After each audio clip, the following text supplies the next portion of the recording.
tool, Keegan? I know it is. We need more mud.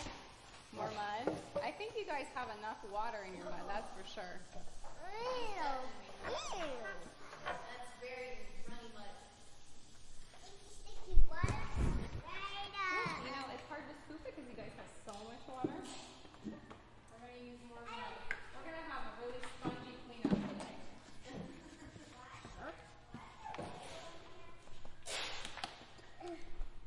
Elizabeth, let's use the puncher. Here's the puncher. Come sit. We'll make it out of your paper. So this slit is where you slide the paper. Can you slide the paper in there? You get a whole big piece of mud.